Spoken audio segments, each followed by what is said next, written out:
नमस्कार दोस्तों, मैं राम। आप सभी का बहुत बहुत स्वागत है आपके अपने यूट्यूब चैनल शेयर स्टॉक गुरु में। दोस्तों, हम जिस स्टॉक का एनालिसिस करेंगे उसका नाम है कैनरा बैंक लिमिटेड। दोस्तों, जब मैं वीडियो बना रहा हूँ तब स्टॉक ट्रेड हो रहा है 213.05 रुपीज़ पे। ले चलते हो आप लोग चार्ट पे, वहाँ पे चेक करेंगे स्टॉक ने कितना रिटर्न दिया है। स्टॉक ने मैक्सिमम टाइम में जो रिटर्न दिया है वो दिया है 335.06% का। 5 ईयर्स में रिटर्न दिया है -29.46% का। 1 ईयर रिटर्न दिया है 120.78% का। स्टॉक पिछले 1 सालों में ये दुगना हो चुका है। ईयर टू डेट रिटर्न दिया है 59.83% का। 6 मंथ में रिटर्न दिया है 41.61% का। 1 मंथ में रिटर्न दिया है 5.50% का। 5 डेज में रिटर्न दिया है -4.38% का। और 1 डे में रिटर्न दिया है -1.41% का।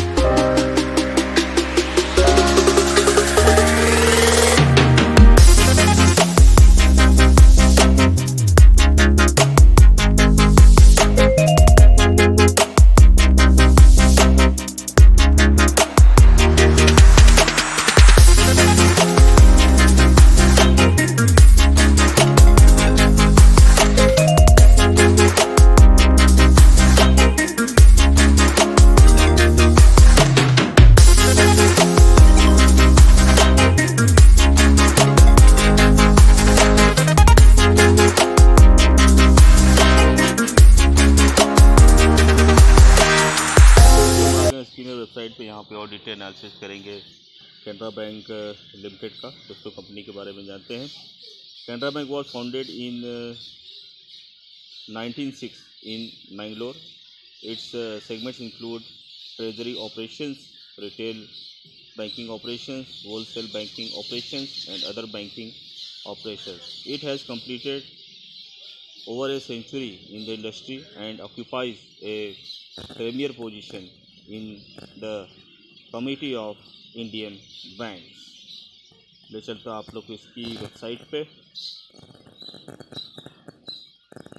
वेबसाइट खुलने में थोड़ा सा वक्त लग रहा है। दोस्तों, वेबसाइट है कैनरा बैंक की, जैसा कि आप देख पा रहे हैं। काफ़ी खूबसूरत वेबसाइट बनाई इन्होंने। वेबसाइट पे आके आप बैंक के बारे में पूरी जानकारी प्राप्त कर सकते हैं।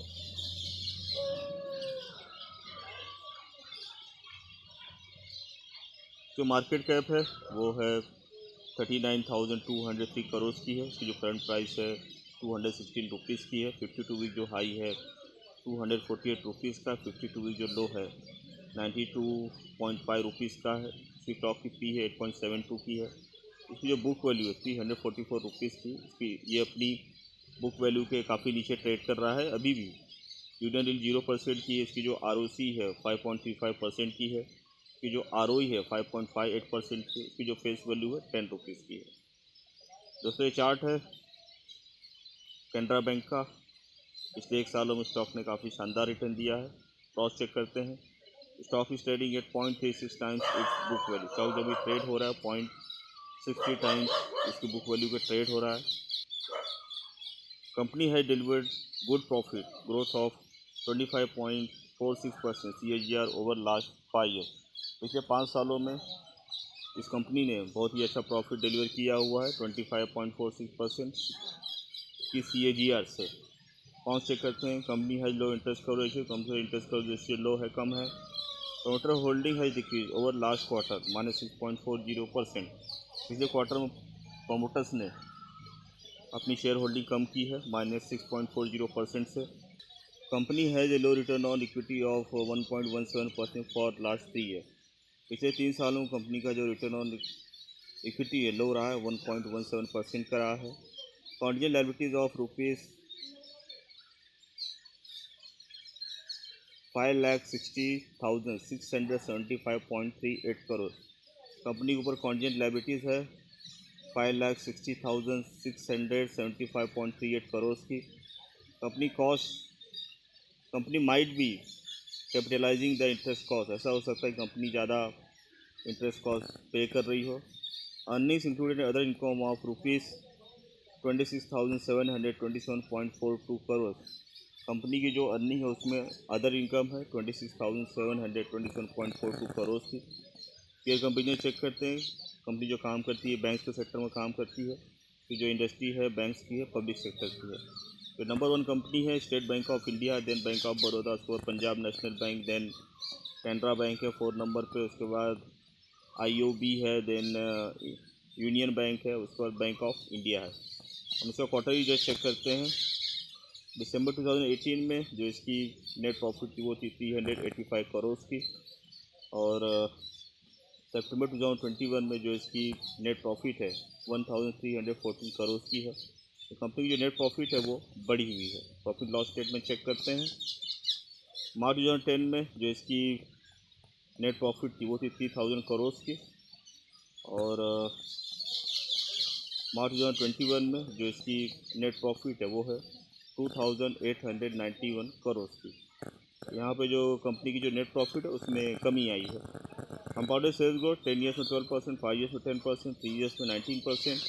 कंपाउंडेड प्रॉफिट ग्रोथ 10 ईयर्स में -3%, 5 ईयर्स में 25%, 3 ईयर्स में है 40%। स्टॉक प्राइस CAGR 10 ईयर्स में -7%, 5 ईयर्स में -6%, 3 ईयर्स में है -6%, 1 ईयर में है 132%।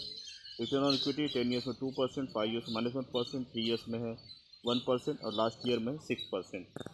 बैलेंस शीट चेक करते हैं। मार्च 2010 में जो इसकी टोटल एसेट्स थी 2,66,525 करोड़ की थी, और मार्च 2021 में जो इसकी टोटल एसेट्स है 11,79,540 करोड़। तो कंपनी की जो टोटल एसेट्स है वो बढ़ी हुई है। कैश फ्लो चेक करते हैं। मार्च 2010 में जो इसकी नेट कैश फ्लो थी वो थी 2,996 करोड़ की, और मार्च 2021 में जो इसकी नेट कैश फ्लो वो है 58,291 करोड़ की। तो कंपनी की जो नेट कैश फ्लो है वो काफ़ी अच्छी मात्रा में बढ़ी हुई है। रेशियो चेक करते हैं।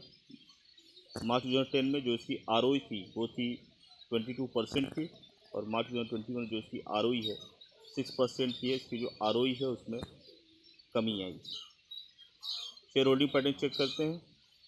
दिसंबर 2018 में प्रोमोटर्स के पास 72.55% शेयर्स थे, और सितंबर 2021 में प्रोमोटर्स के पास 62.93% शेयर्स हैं। तो प्रोमोटर्स की शेयर होल्डिंग में कमी आई है। दिसंबर 2018 में FIs के पास 4.67% शेयर्स थे, और सितंबर 2021 में FIs के पास 5.57% शेयर्स हैं। FIs अपनी शेयर होल्डिंग बढ़ाई है, जो कि बहुत ही अच्छी बात है। दिसंबर 2018 में DI के पास 17.55% शेयर्स थे, और सितंबर 2021 में DI के पास 14.67% शेयर्स हैं। तो DI ने अपनी शेयर होल्डिंग कम की है। दिसंबर 2018 में पब्लिक के पास 5.24% शेयर्स थे, और सितंबर 2021 में पब्लिक के पास 16.83% शेयर्स हैं। तो यहाँ पे पब्लिक की जो शेयर होल्डिंग है वो बढ़ी हुई है। दोस्तों, हमने रिटेल एनालिसिस किया कैनरा बैंक का। दोस्तों, पैसा आपका है तो फैसला भी आपको ही करना है। किसी विषय में निवेश करने के पहले अपने वित्तीय सलाहकार की सलाह अवश्य लें। दोस्तों, एक वीडियो बनाने में काफ़ी मेहनत करनी पड़ती है। अगर आपको मेरी वीडियो पसंद आई है तो प्लीज़ लाइक, शेयर और सब्सक्राइब जरूर करें। दोस्तों, मिलते हैं अगली वीडियो में। तब तक अपना ख्याल रखिए। जय हिंद।